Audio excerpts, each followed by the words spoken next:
What's up, my allies? My name is Zacharias, and this is Thank You Universe, and I'm having an awesome day out here in the sunshine. Hope you're all doing well.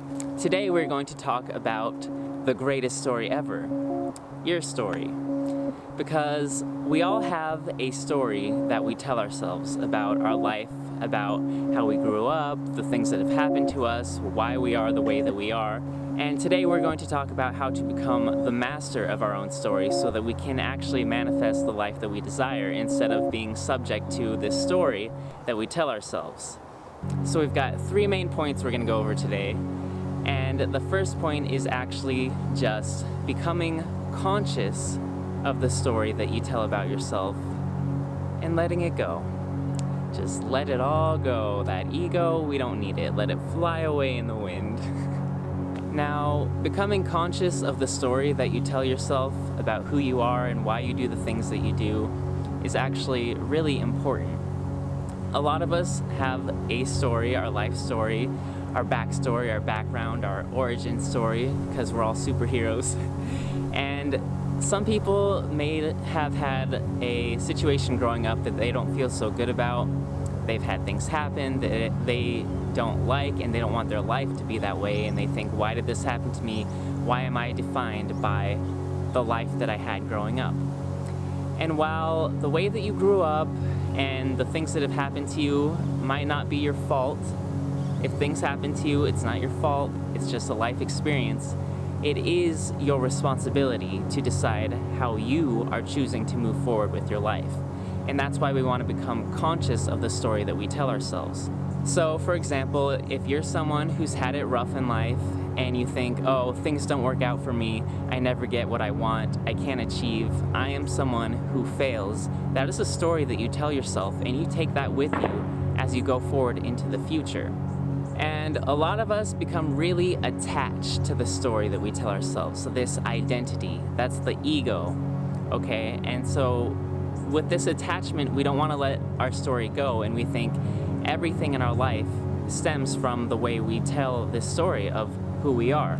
It's a self-fulfilling prophecy. So people who say, oh, things never work out for me, I always end up in bad relationships, I live in poverty, there's nothing I can do, the world is rigged against me, that is a story that you believe, and that's a very defeatist kind of story that will lead you to give up and not try and pursue the things that you want and not try to manifest.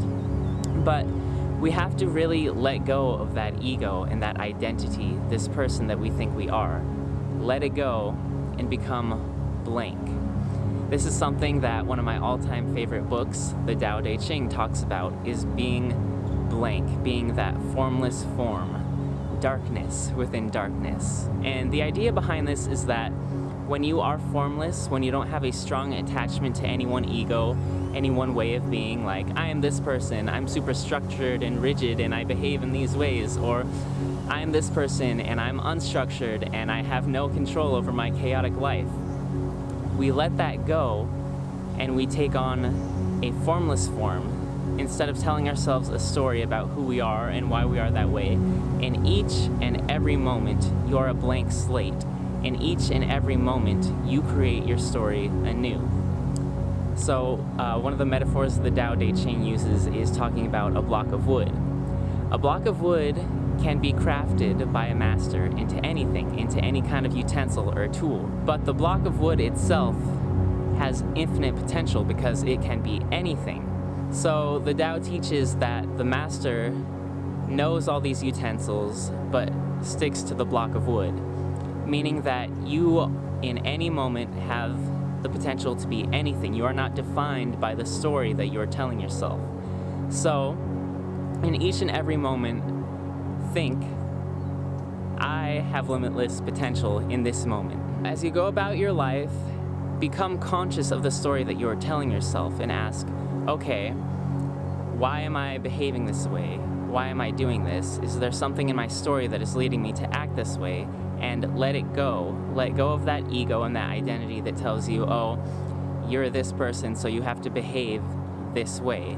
I'm Zacharias, and so I have to behave much like Zacharias does. You don't have to behave according to any certain identity or ego.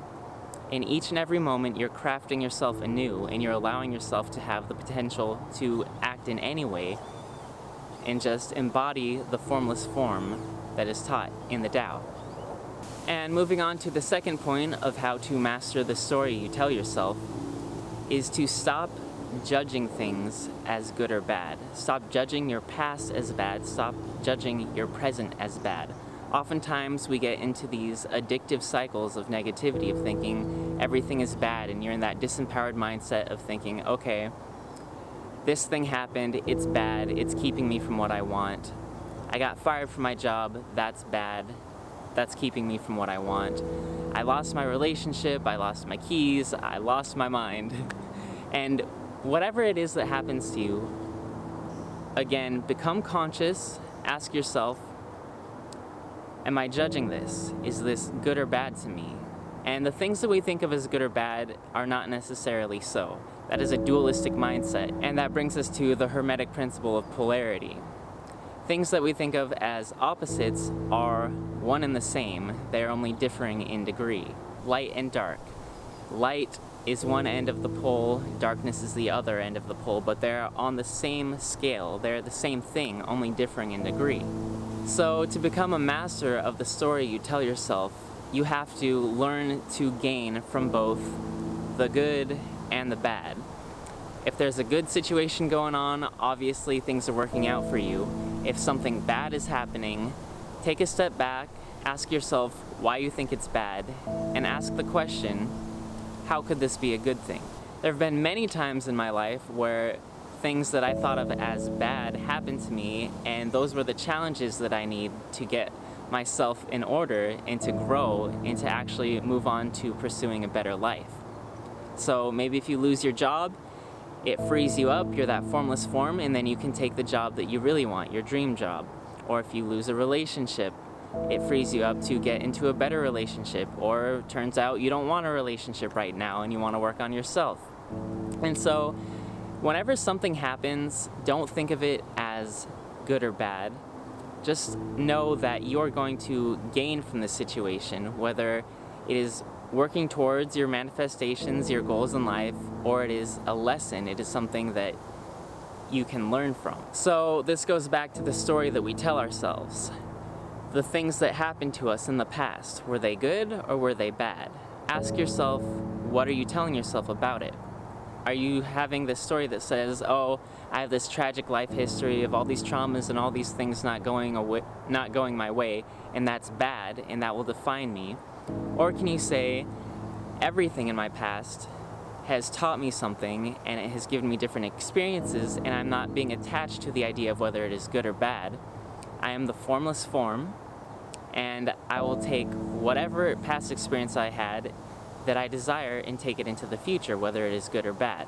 So constantly remind yourself and check your thoughts and ask, am I thinking of this as good or bad? Don't judge it as good or bad.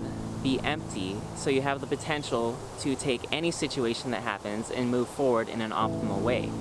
If you're living in that disempowered fear and saying, oh, this is bad, this bad thing happened to me, that is disempowering, and you might not act in the ways that you want to act.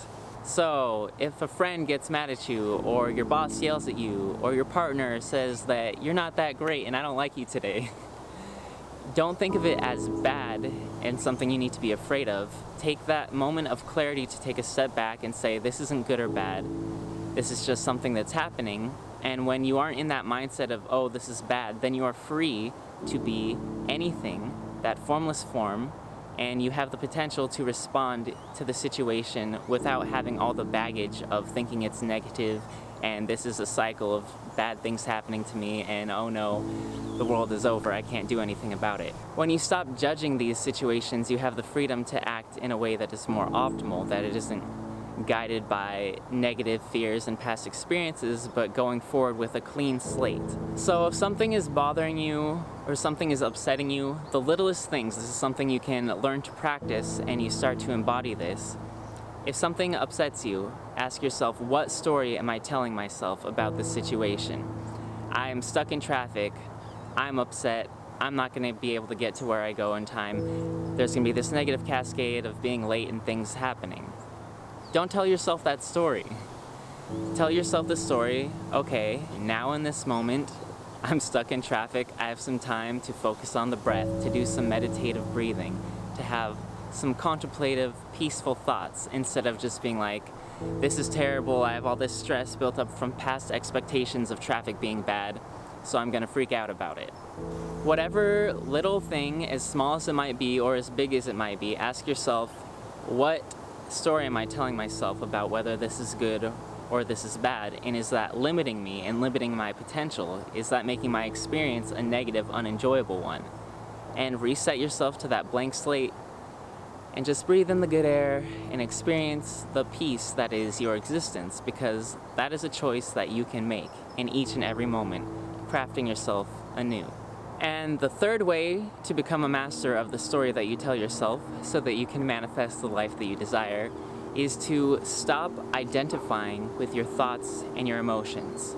Oftentimes we have a negative thought or a negative feeling and we feel like we are that feeling. So I feel sad, I am sad.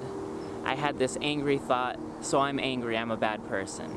And we have these judgments because we have these different thoughts and emotions, but learn to recognize that you having a negative thought does not make you a negative person. And you thinking that you want to push someone down a stairwell because they stole your ice cream cone or whatever, if you have that thought, it doesn't need to define you. We all have negative thoughts. We all have thoughts that we think are less than ideal, that we don't want to share with other people, but they do not define us. These are just different thoughts and different emotions that arise from different workings of the brain. And so if you have a thought, don't let yourself be distracted by it or defined by it.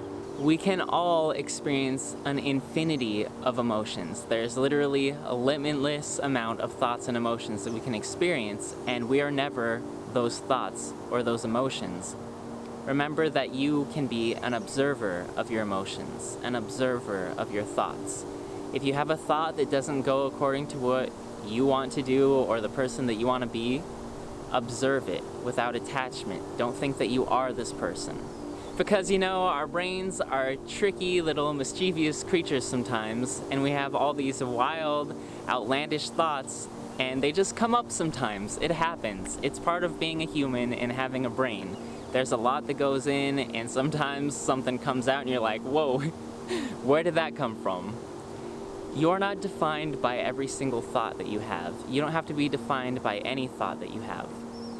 Learn to become the observer of your thoughts without thinking that you are that thought or that emotion, without attachment. And as always, mindfulness meditation can help with this. One of the greatest tools we have for self-mastery is learning to observe our thoughts. And if a thought comes up, you don't have to pick it up and say, I am this thought. This thought is my entire world and it encompasses me. Just observe it and let it pass. And if there's a thought that works out for you and you want to take it forward into the future, then you can do that. But you don't have to be identified with your emotions or your thoughts. You can be anything, because you're going back again to being the formless form of the Tao. You have limitless potential. You are that block of wood. You can be crafted into anything. You could be a fork, a spoon, a knife, a boat, whatever it is that you choose to be. As long as you remember that in each and every moment you have unlimited potential to be anything. Don't be attached to anyone's story.